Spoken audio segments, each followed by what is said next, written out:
What does it take for a teenager with no college degree to build one of the most powerful and polarizing youth political movements in modern American history? In an era of unprecedented division, how did one young man from the suburbs of Chicago capture the attention of a nation, rally millions to his cause, and become a central figure in the country's raging culture wars? To his followers, he was a patriot defending Western civilization. To his detractors, a dangerous provocateur. He was a phenomenon that defied easy explanation. This is the story of Charlie Kirk, the suburban upstart who, after being rejected by West Point, decided to wage a different kind of war. He turned college classrooms into ideological battlegrounds, fighting what he called the radical left on their own turf. He built a sprawling media empire from the ground up. A digital machine of podcasts, influencers, and viral content designed to bypass the mainstream press. And he mobilized a new wave of conservative activists, masterfully merging faith and politics to turn churches into powerful, organized political engines. His rise was meteoric, his influence undeniable. But with that power came intense scrutiny and a growing list of enemies. The same fire he stoked to build his movement threatened to consume him, casting a long shadow over his every move. And this is the story of how that journey ended, in a single rifle shot on a university lawn. A violent, shocking conclusion that didn't just end a life, but ignited a firestorm of controversy and left a nation asking why. Welcome to TrendWave News TV. In today's exclusive documentary, we take a deep dive into the life, beliefs, and complicated legacy of Charlie Kirk. We'll trace his path from his beginnings in Illinois to his rise as the founder of Turning Point USA. We'll investigate the network of powerful donors who funded his crusade and hear from his closest allies and fiercest critics. We will examine the events that led to his untimely death in Utah, exploring whether the very rhetoric he championed ultimately contributed to the tragedy. This is Charlie Kirk, patriot and provocateur. By the end of this report, you'll have a full picture of the man, the movement, and the controversy that shaped both. Kirk's early life. Charlie Kirk was born on October 14, 1993 in Arlington Heights, Illinois, a suburb of Chicago. He was raised not in a political dynasty but in the heart of the American Midwest, an environment that would deeply shape his worldview and his eventual appeal to a conservative base that felt increasingly left behind. Growing up in a middle-class household in nearby Prospect Heights, Kirk came of age during a period of profound political polarization. The election of Barack Obama and the explosion of the Tea Party movement created a volatile, supercharged atmosphere. It was in this climate that a young Kirk, already fascinated by talk radio and cable news, began to form his political identity, seeing a country at a cultural crossroads. In high school, this identity quickly translated into action. He volunteered for the Republican Senate campaign of Mark Kirk and began to develop his signature argument. His first taste of the national spotlight came after writing an essay for Breitbart News, alleging liberal bias in his high school economics textbook. It was a clear signal of his ambition. He wasn't just a student, he was a budding culture warrior, ready to take the fight to the institutions he believed were failing. After graduating, he briefly enrolled at Harper College, a local community college. But the traditional path held little appeal. For Kirk, the university system wasn't a place for higher learning. It was the front line of a cultural battle he felt the right was losing. He dropped out, convinced his time was better spent building a movement from the outside. The turning point came when he met Bill Montgomery, a wealthy and well-connected retired marketing executive. Montgomery saw in the charismatic 18-year-old the perfect vessel for a new conservative youth movement. He urged Kirk to forget college and provided the crucial seed money and strategic guidance. Montgomery wasn't just offering advice, he was investing in what he hoped would become a powerful activist machine.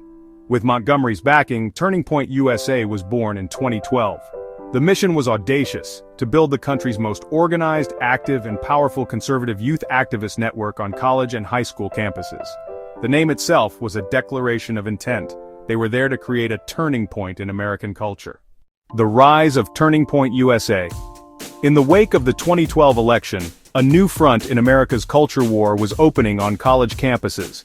Seizing this moment, Charlie Kirk's fledgling organization, Turning Point USA, began a meteoric ascent. Its message was potent and perfectly packaged for the digital age. TPUSA's strategy was a masterclass in modern political warfare, a relentless barrage of shareable, often inflammatory memes combined with a savvy, on-the-ground presence. This digital and grassroots blitz was bankrolled by a growing network of wealthy conservative donors, who saw in Kirk an opportunity to cultivate a new generation of right-wing leaders. But what truly catapulted Turning Point USA into the national spotlight was a single, highly controversial initiative: the Professor Watch List. Launched in 2016, it was a public website listing the names and alleged offenses of academics TPUSA accused of advancing leftist propaganda. The site went viral, becoming a lightning rod for both praise and condemnation. Supporters hailed it as a vital tool for transparency, a way to level a playing field they felt was tilted against them. But to its legion of critics, including the American Association of University Professors, the watch list was a modern-day blacklist. They argued it was a campaign of intimidation, designed to incite harassment against educators and create a chilling effect on academic freedom, silencing critical inquiry and open debate. The controversy only fueled the organization's growth. By 2018, its annual budget swelled into the tens of millions, funding lavish conferences and a vast network of paid student activists. For its followers, TPUSA was a godsend, a movement that gave them a voice and a community to challenge the perceived liberal orthodoxy on campus. For its detractors, it was a top-down campaign of provocation, funded by dark money to manufacture outrage. It wasn't activism, it was intimidation. The message and the media. Kirk's ideology blended free market economics with aggressive culture war rhetoric. He urged churches to get involved in politics, launching Turning Point Faith, a movement that mobilized pastors and congregants. He authored books like The MAGA Doctrine, The College Scam, and Right-Wing Revolution, and hosted The Charlie Kirk Show, one of the most popular conservative podcasts in America. Supporters praised him as a truth-teller for a generation disillusioned with elites. Critics accused him of spreading division, misinformation, and conspiracy theories. His family life. Beyond politics, Kirk married Erica Francevy, a media personality and ministry entrepreneur. Together, they raised 2 children. Erica often joined him at conferences and on broadcasts, sharing their faith-driven vision for the future. After his death, Erica vowed to continue his mission. The shooting. On September 10, 2025, Utah Valley University, Charlie Kirk arrived to host one of his signature Prove Me Wrong campus debates. As students gathered on the lawn, a single shot rang out. Kirk fell. Within hours, he was pronounced dead at a local hospital. Authorities launched a manhunt. Online, misinformation spread instantly. False claims about the shooter's identity and motives, which were quickly debunked by official reports. The nation mourned. Vigils erupted across college campuses. Political leaders voiced outrage. For his supporters, Kirk became a martyr. For critics, his death highlighted the dangers of escalating political conflict. His legacy and controversy. Charlie Kirk's legacy is fiercely debated. Supporters see him as the man who energized a new generation of conservatives, who took the culture war to the heart of the classroom, and who inspired young people to speak out. Critics argue he mainstreamed toxic rhetoric, blurred civic engagement with harassment, and left campuses more divided than ever. What's certain is that his movement, Turning Point USA, remains. The question is whether it thrives in his absence, or fractures under scrutiny. From suburban Illinois to the national stage to a tragic end on a college campus, Charlie Kirk's story embodies the volatility of modern politics. And now, it's your turn. What do you think his life represents? Youth empowerment or polarization taken too far? Make sure to subscribe to TrendWave News TV, drop your thoughts in the comments, and check the description below for links to our sources, products, and premium reports. Together, let's keep questioning, keep learning, and keep the conversation alive.